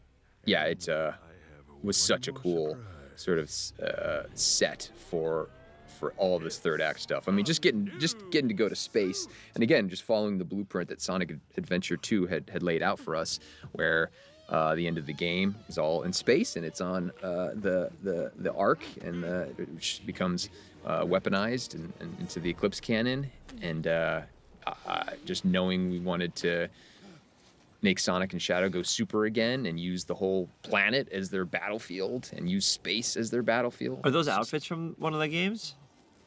Maybe no. Ivo's, no? No. The next, oh yeah, the ones that they just got. Yes. Yeah. Oh yeah, this is the most faithful Eggman costume we've ever done. Yes, and it just felt like finally we're going to space. We can kind of have these like spacesuit kind of cues, you know, these sort of this look that was just like it just was perfect, and it finally felt time to like honor the original Eggman costume in just the most faithful way we could, and it just looked great. It looks so cool. Yeah, and Jim loved it, and it just and then for Gerald, it was like, well, why not just give with the lab coat was sort of his iconic look from the games, that like just give him a white version of the same suit for them to go up and go into space. But you and I are done. But yeah, just ended up in a great place. Sir, it's too dangerous, and I'm The not costume very designer protective. Ellie Baker I is already lost you once. incredible, and her and her team did an incredible job. I can't lose you again. Do the honors, grandson. Here we go. All right, let's launch this sucker. Is there any story points that you wanted to put in this, or characters you wanted to put in this that were in early drafts that you did not do? You know, because For three. because we knew what we were referencing with a lot of it, it really kind of fell into place pretty early. I'm trying to think, we didn't really. There's not a lot of stuff that didn't make the movie, or I mean, of course, like I was mentioning with the hologram gag and Tom getting hurt. There's always ideas or moments that you're not quite sure how to get there, but you know you need to get there. Yeah, no, I mean, it's always a challenge, and you do sort of come at the story every way imaginable. But Josh Miller and Pat Casey and John Whittington, our writers, Great writers. just always give us great stuff, and are very, very fortunate to work with them. All right, Eclipse Cannon is launched. So yeah, tonally, I think we were talking about this earlier, but bringing Shadow into the movie, having access to his backstory, knowing that was going to sort of like take the tone of the film to kind of a new place and a more interesting place. It creates moments like this where like now we're putting our characters who can be silly and fun and entertaining and emotional, but now really putting them in just new situations and challenging them in new ways and working through these kinds of really emotional beats is just the stuff that I feel like makes for really good stories. I love this beat. Yeah, getting to watch Team Sonic kind of break apart and see Sonic reacting very emotionally and just going to going sort of to the wrong place before he sort of finds his way. It just all felt like really good stuff. And you did a great job with the performance. I mean, this is when things get dramatic. You obviously are so talented at humor and give us so much comedy that the animators can take their cues off of. But this. I love these beats. This That's is very really, nice. I love these beats. Really important stuff. And you gave us a great performance, my friend. I know you're upset about Tom. We all are. Last chance. Where is it? Don't do this.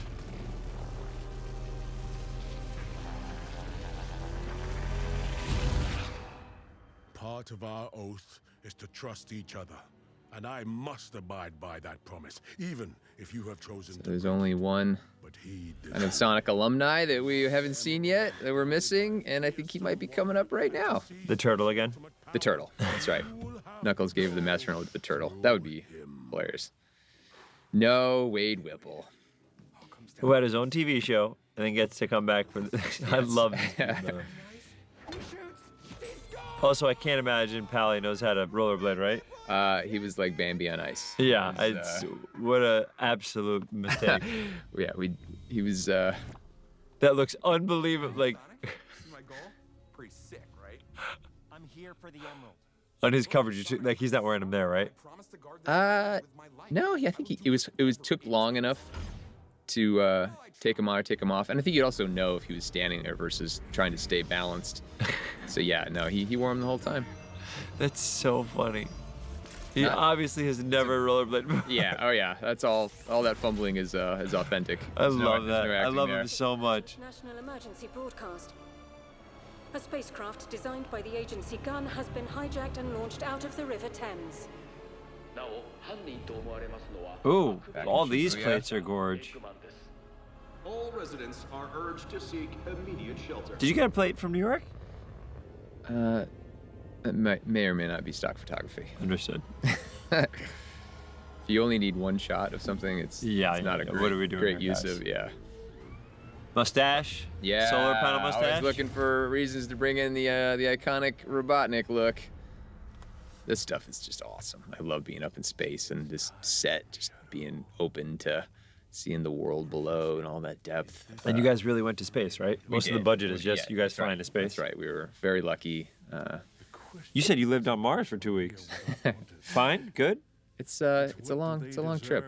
It's Remember what she meant to us. All right, it's time to get emotional. Remember what they took from us.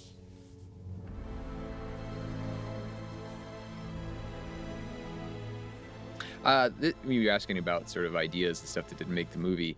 The placement of this was always kind of something the where in the story did the true story of Shadow's past and what happened to Maria. Like, you don't want it to be early in the film. It's obviously heavy, and you don't want to kind of like weigh the movie down too soon when you want it to be fun and fast and exciting, but you owe it, and it's such an important part to the fans, to Shadow's story, Maria's story, Gerald's story. And so, but right before he has to use his anger to power up the station to do to activate it to do the terrible thing, this felt like the right I think place. it's right. Yeah. I remember watching different cuts of this, and also I think a big question from fans would be like, how are you going to tell this story authentically? How are you going to do this? I think you did a great job figuring it out. Thanks, man. No, it's hard. This is a hard thing to do in the movies that we make. Yeah, it's just emotional stuff. Do you feel like the movies? Do you feel a sense of responsibility to grow up, like with the people that are growing up with these films? Do you feel like that the movie should grow up with them, or you're not? That's not something you really think about. Absolutely. I think like Sonic, the first film came out in 2020. It's been almost 5 years since that, and it's like I love that idea. I love that the kids that watched that first movie are now looking for a slightly, just a different Sonic movie, and we love giving that to them and going and working our way into these new stories that are a little more grown up and able to handle more complex themes and subject matters, but yet at the same time, also honoring the films that have come before and making sure that we're still fun and fast and action packed and hilarious and all that. So it's always a fun challenge though to try and balance all those elements. I love the placement. I remember it being all of, like different places. I think the placement there is perfect.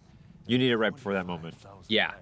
No, if it came any earlier in the movie, I think it just is a little too heavy. But I think here, where it has to really fuel the moment, it has to have a purpose. And it's also Gerald's story, right? This is where Ivo finds out what Gerald's true motivations are. And now that we just watched, it's not just the shadow side of what happened to Maria. Like Gerald, was a part of that same moment, and now you understand that Gerald has carried that anger and all this in the same way that Shadow has, and now they're going to do something about it and take their revenge. And even though Ivo wants to be a part of Gerald's life, Gerald rejects him. And now all this, it's like Ivo opened himself up, to family and to love and to all of that, and now he's getting burned so badly, and it's just and Jim look at this stuff.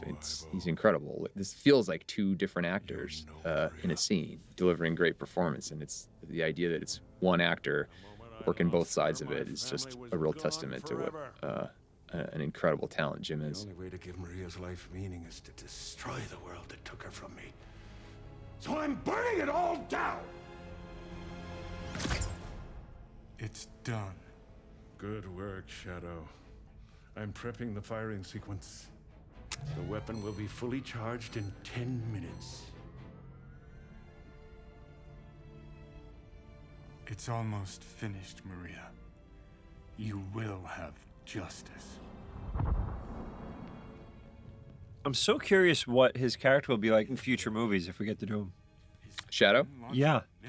Well, in the games and the comics and all that, I think it's always, he's just an interesting kind of, like, it's never a simple answer. Like, he's always kind of he's got morals, he's got I don't think he would call himself a hero, but he's not going to let bad things happen. He's not just going to stand on the sidelines if there's something that can be done about it.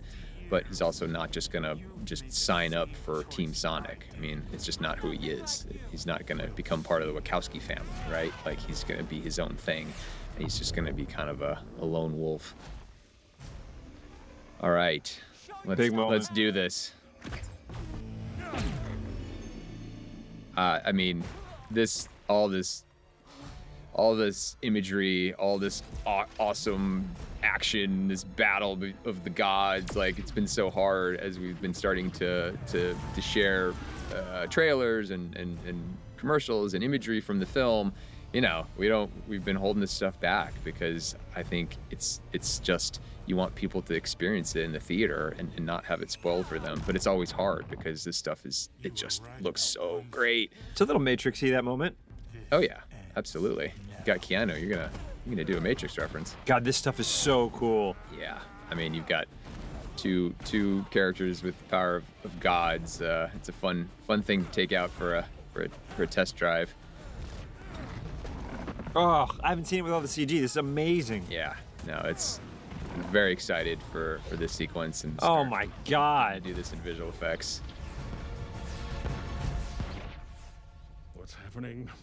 Where are they? Up there? Where? Higher? Call back. Left yourself open. That's right. Robotnik and Stone outside the Roadhouse, movie 1. We love a callback. That's the other aspect of the suits, to kind of lean into this. And this was kind of Jim's pitch, this sort of nanotechnology that would really kind of allow us to just do whatever and come up with. We wanted to have a way of having this fight, Ivo and Gerald, not try to be Super Sonic and Super Shadow. There was no way for it to compete with Super Sonic and Super Shadow. So we wanted something that just had a totally different personality. Obviously, it could be have a little more comedy incorporated to it. And so I just feel like all the nano stuff pairs really nicely with this, because this is just the best. I love this.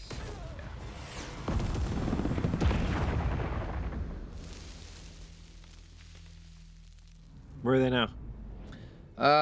It's kind of a Parthenon type setting, without being the Parthenon, because it's was kind of a made-up Acropolis temple. So it could be anywhere, but it's kind of Greece in that kind of part of the world, without being a specific temple that we would then have to destroy. But again, these guys being gods, it felt like to be in a temple for this moment felt like a good imagery, good setting for this. Those are some of the hardest voiceover things to do, like the the huge yells over and over again. Oh yeah. No, it's But also the most exciting when you see on screen. Yeah, I mean, in Sonic again, just God, look at that tapping into shot. this. A little bit of a 2001 kind of nod.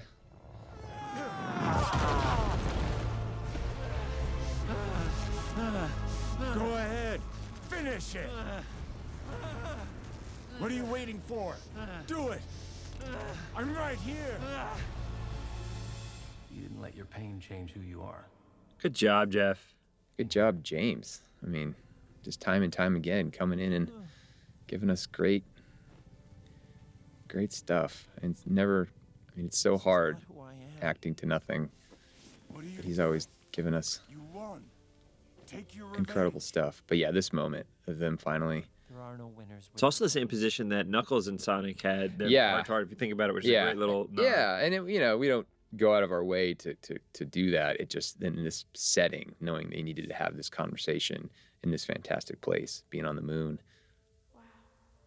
And then, yeah, this giving Shadow this moment to relive that last moment he was with Maria doing the stargazing. It just so emotional. I felt this pain for so long. Keanu just got it, knew what we were going for, and When I lost Longclaw, nailed it. I felt the same way. As did you. I'm in this. I forgot. Yeah. I just love that we get to do a moment like this, inside all this big bombastic third act action, to kind of have this little character moment, these two talking it out, this incredible setting. Maria might be gone, but your love will always remain. God, I hope we get to make another one.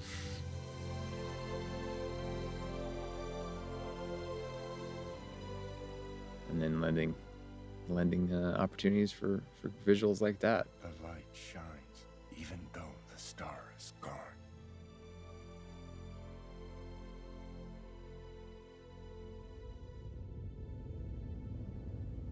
So much incredible animation work on this So film. good. It's crazy. So proud of all our partners, all our vendors. Oh, all the you're right. artists, all the animators. So much of this movie isn't even rolling. You're not rolling cameras here at all. This is all CG. It's just, and it's hard. It's like, I mean, this nuanced acting. God, can even be look at so- the glove. Look at the little. Yeah, that's.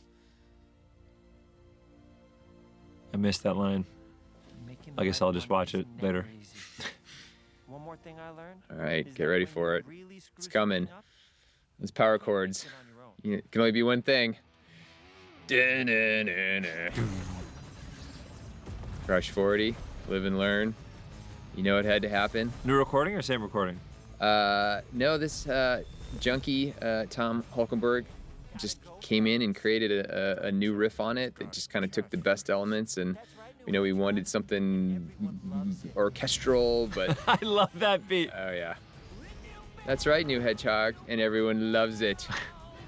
It also shows you that he has some personality when he lets loose Shadow a little bit. You know what I mean? Yeah. Which is what we need if we're gonna keep using him. Absolutely. He can't It's gotta just be. Yeah. God. Always brings down the house in our preview, our test screenings. Huge laugh. This is where Jim really came up with some funny pitches. The setup, defense. Whoa, I haven't seen the final CG on this either. This is crazy. There's no going back now. Did he have anything on the day? No, just his imagination, which fortunately Jim Carrey has an incredible imagination. That's funny. Yeah. I haven't seen that beat either yet. Yeah. That's great, Jeff. Mantis! all of Jim's Mantis acting was hilarious, and so everything that the animators did, really, yeah, he's got wings. I haven't seen it with CG yet. It's so much better. Yeah. Oh, of course. Takes a little while, but we get there. God, it's great. It's great. Jim is so good. Oh, he's just. I love him so much. Well, I love that you don't really think of his other than like The Mask going all the way back to the beginning. Like his movies aren't usually as visual effects driven, you know. And so it's fun to let his imagination kind of run wild and pitch He's ideas just that a we could then turn around and execute. And but yeah, it's fun to give him all these toys to play with.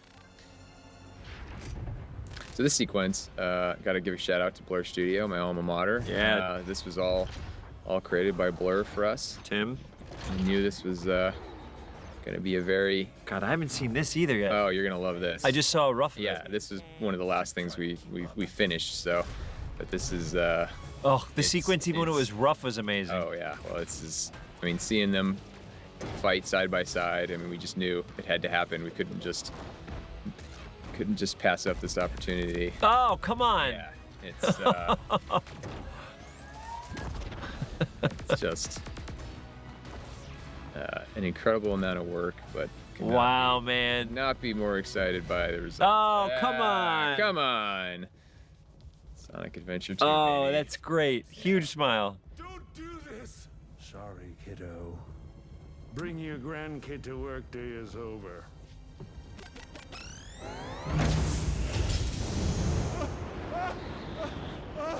Any last words? Just one thing that I never thought I'd say.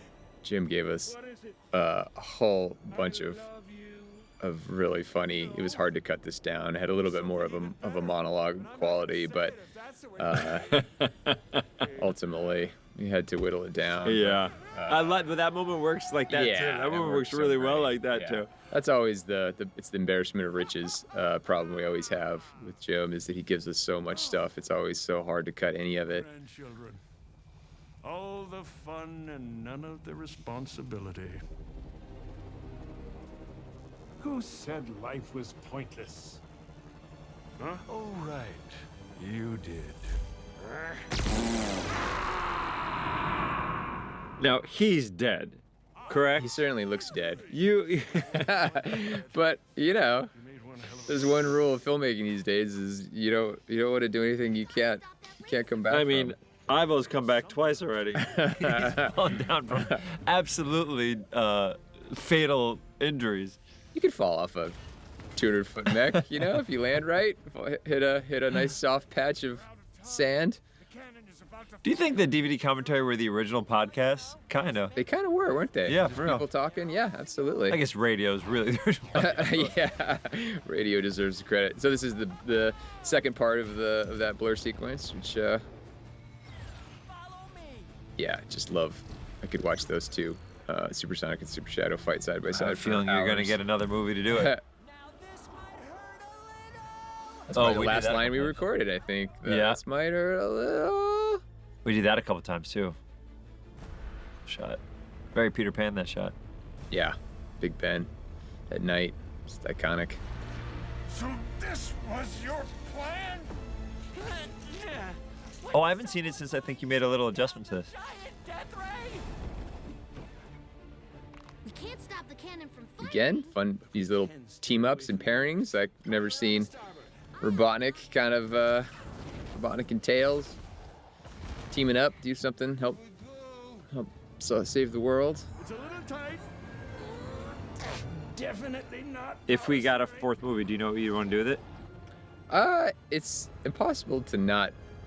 Well, after the end of this scheming and thinking, yeah. No, I think a lot of those choices are dictated by who we were bringing in next. You know, it's a lot like the story was influenced by the addition of Shadow, and I think any future movies will definitely be influenced by the new characters that are coming into the story. Oh, that's a great beat. That close-up beat is great. Yeah. As I was saying, all our visual effects partners just absolutely crushed it on these movies. What a great team.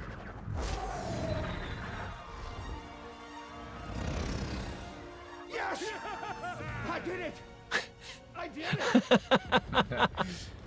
That's great too. Look what you did. God, I love Jim so much. Yeah. And again, it's not, he's there by himself. Like, he makes it look easy. You really got to have as an actor, you really got to have a great imagination to make these scenes work. Let's make it count. Ready for a little base of ball? Deep breath. 1, 2. Colleen crushes in this movie. Yeah. Everybody. God, we really could do these forever if they'd let us. Love Because you this. know the character, you just know the character so well. Yeah. And only Knuckles would say it this way, only Sonic would say it this way, only Tails would say it this way, and only Shad would say it that way. Yeah. I remember when I did Ninja Turtles, that was a huge thing. Leo only talks like this, Raph only talks like this, you know what I mean? Yeah, well, it's Once like you you clear set up some rules, and then you find ways to just throw interesting stuff at them and Reactor core is overloading. tell interesting stories. It's only a matter of time before it blows. So what does that mean for Earth? A radioactive atmosphere? Rain that kills the crops and melts your flesh? Other than that. We're not done here. You try to stabilize the reactor. Buy me some time. I'll push the station away from Earth before it explodes. Hopefully, This is our last some chance. fans and audience members will see this Via Con Dios thing and know it's a Point Break reference. End of Point Break. Oh, I didn't know that. When he was, Keanu says it to Bodhi. Oh, yes. Yeah, to Patrick Swayze. I just thought it was a Via Con Dios. telenovela thing, but it, Yeah, that's the last thing he says to him. Via I Con love Dios. that. That's so good. I didn't get that.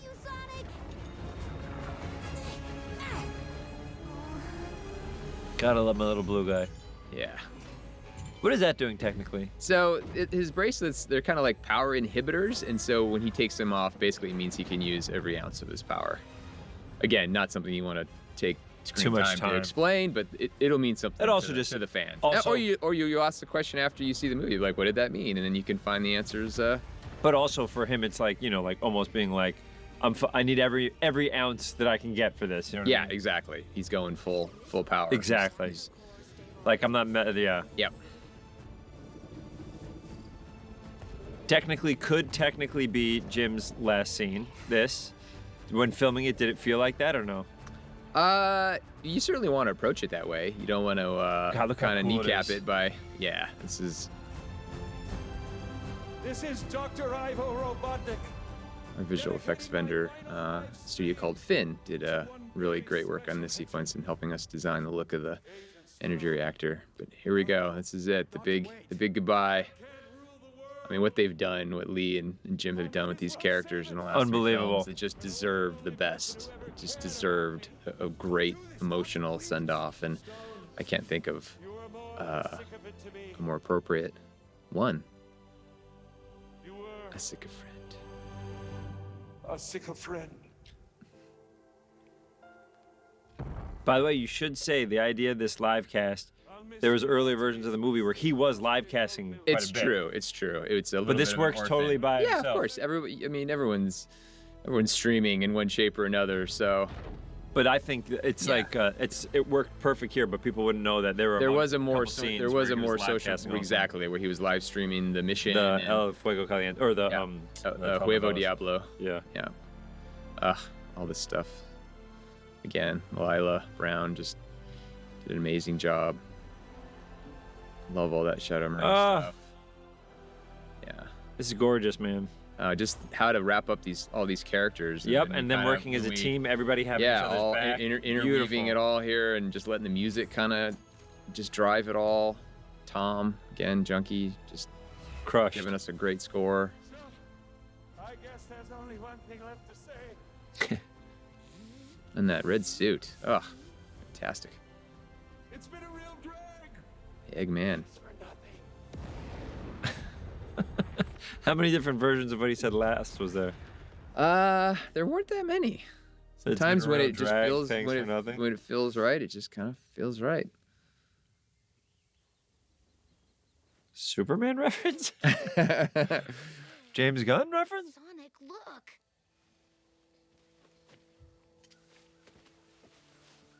It's always important that we end these Sonic movies with the characters looking absolutely filthy. Like they've been through, been through a lot. Been through a big thing. Oh yeah, Sonic got off a little lighter this time. I feel like in the last movie he was really really beat up, but it's good. They've been through a lot. So technically, Jeff, that is the last scene for Ivo Robotnik and Gerald Robotnik.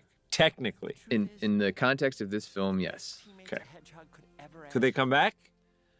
Who knows? Who knows? Only time will tell. The future of our little movie verse. I love this too. This is just a nice little gorgeous nod that Sonic and Knuckles didn't exactly part on the best terms, but How about just team? but now they're whole again. But also moving forward, they are called Team Sonic, right? How about just Team? This could also be Lee's Stone's origin story to become a big bad. I know. Yeah, there's all kinds of ways. A lot of fun things we could do. I'm really happy for Lee that he got these moments. They're really beautiful. Oh, so well moments. deserved. I mean, our original cast. I mean, everyone's just in such a huge. This is a great beat. Yeah. That's new too. Yeah, and as we all, for whatever reason, the last set shots on the visual effects shots in the movies ended up being food. It was the chili dog falling from space and hitting Knuckles on Sonic 2. Remember Yes. when he called it down? That was one of the last shots delivered, and this s'mores shot I think probably was the final shot. delivered Also, by our. a Jeff Fowler specific is if your CG characters. Oh, there you go. You left yeah, one in. one more. If your CG characters have been through some stuff, you dirty them up. If right. your human characters have been through some stuff, you put them in a sling. That's right. Multiple slings. Walters has a sling. It's exactly. Yeah. It's a director trademark. All right. I haven't seen the new tag, by the way. Oh, good. It's changed a couple times, I think. Excited for you to see it. And way out in front to the surprise of absolutely no one. It's So, of course, Sonic's not going to let his seeming defeat at the beginning of the movie with the race go unchallenged or unresolved. And so, yeah, felt like a fun way to get them back together and have them race off. into the Oh, I sunset. love it. Well done, man. Thanks, brother. These are just... I haven't seen the credits either. Yeah. Are these finals? They are. Oh, I love. At least the ones that were when people see the DVD or the digital copy, it will be. Yeah, Picture Mill. Pat Josh, all writers, John, incredible job. Yep. It's not easy to do these, Gilbert, man. Toby Asher, just incredible Heroes. producers. Heroes. Just the best to work with. All our friends at Sega. Sega. Yep. We'll get to see them soon. Tim Miller, my mentor at Blur Studio, Tommy Gormley, a legend in the film world. So lucky to Wait, have what's all this these song? people. It's a new song. Ow. Yeah, Ellie Baker, costume designer. Oh, I dig it. Who's singing this? This is Jelly Roll. Oh, wow. Yep. It's we always love to end on an original song. Is the animation style similar to one of the... Yes, it's kind of a nod to those early Sonic 3D games and just having a little... We've done the sort of the pixel sort of raster, pixel art on the last two credits, the last two movies. But now once we hit Sonic Adventure 2, the games became polygons, and so felt like our credits should take the same route. But yeah, really fun. Just oh, I dig it, man. Yeah, no, they always love getting to do this and end the movie on some just fun, colorful, exciting stuff. Who did the end credits? Picture Mill. Picture Mill. Yeah, they've done all our main on ends. Always deliver great stuff. Marza, another. Hey, one more. Why not? Yeah, that's right. Okay, so this I've only seen. family champion once again. Tails. I think I overshot it a bit. Yeah. It's been pointed out to me there probably is no such thing as a New York State Park, but it's a movie about a talking hedgehog. Uh-oh. All right, so we have Metal Sonic. You know this guy. Do know him. Who's he gonna be voiced by? That's the best part about it is he doesn't really talk. Ever? No. Oh, I thought I would have to do him. Oh, that's an interesting idea. But then. Oh, that's cool. Pro tip: if you're gonna take a shot at the fastest creature in the universe, You better not miss. That's right. you better not miss. I'm flattered. It's always fun to see the speculation from the fans about who the new characters are going to be. We're definitely working our way down the list. So the list of choices I think there's probably. Well, I also think everybody's going to think correctly. it's just this. It's true. So I don't think Yeah. people are going to see this Yep. next part coming, which is I didn't see it coming. Oh, cool. Yeah. No. It's long overdue. Time to get Amy into the mix. What? Yeah. No, People are going to go crazy at that Oh part. yeah, absolutely. And there she is, Amy Rose. Hey! Now we have 5.5 minutes to talk. Amy Rose, by the way, not who's going to voice Amy Rose? Who knows? That's right. We'll just have to wait and see how Who things go. knows? Lots of probably great ideas out there. How exciting is that moment? So there have been different versions of that, by the way, that ending you went through. I've seen a bunch of different versions of that, and all of them were awesome, no matter what the length was for all of them. Yeah. They were all so cool. I mean, just knowing who we were introducing, that's always step one. And then just, you don't want to overdo it. You want to, I mean, this felt like just the right amount of action and just to kind of leave you wanting more and not to have it feel like we're launching into a whole new story beat. Artistic consultant Jim Carrey, how cool is that? Yeah, well deserved. Well deserved. Oh, I love that. Okay, so with Amy at the end, was the script always going to end with Metal and then Amy, or no? Yes. You always had that idea that yeah, it was let's because if you go back to the game, so they were both introduced simultaneously in Sonic CD, which was that's their origin. So it just felt again like honoring what fans know, honoring the kind of timeline of what's come from the games. I mean, we jumped around a little bit because technically Sonic Adventure 2 came after Sonic CD, so Amy and Metal should have been introduced before Shadow. But it's I think people will afford us a little creative license to mix it up a little bit. And but yeah, so those will be two exciting new characters. I was so excited by the idea of scenes with Sonic and Amy because there haven't been a lot of female voices with Sonic. Right. And I think the audiences want that also. And also, Amy is such a badass character that to see a female voice and a female character just kick so much butt. Yeah, it's what we're missing. It's what we need. I think that's why I'm like so excited to, if we get a fourth, I'm so excited to see what the writers do and what you do. But then, by the way, now you have 6 CG characters. I know. So where does that world live? It's always a good problem to have. I can't wait to talk to you about this when we're not. But the thing about these endings, and you asked me, what am I doing now that we've wrapped the film and it's coming out? It's like it has always been the case with like Sonic 1, where Tails was the teaser at the end, and all I could think about back then was like, oh my god, we made a whole Sonic movie without a single Sonic and Tails scene. Insane. And all you want to do is start getting those characters together, That's and right. writing those scenes and seeing it come to life. And then at the end of Sonic 2, it was Shadow, and it's just like, oh my god, let's go right now. Like you just want to start like telling that story. Yes. And writing those scenes, and it's the best aspect of making these movies is that when you finish the movie and you feel like you should just be like collapsing at the finish line, it couldn't be any different. It's actually this gust of wind comes in and you just can't wait to just get back out there and start doing more. I think also I'm always surprised by like when we introduce Tails, I was like, okay, now we're bringing the fan favorite, and then you introduce Knuckles, like, oh wow, I guess this is actually probably one of the and then Shadow is just as big, and then Amy is just as big to people too. So it's like the idea that we have that, and we probably still have a bunch of characters that we can play with too, whether it's smaller roles or big. Oh my gosh, it's just 33 years of Sonic being around and all the games that have come out since then. Yeah, I mean, it's just such a deep bench of characters, and they all bring their own, great elements. So it's the best problem to have. You have so many characters that fans care about, want to see on the big screen, and we'll just keep giving it to them if we can.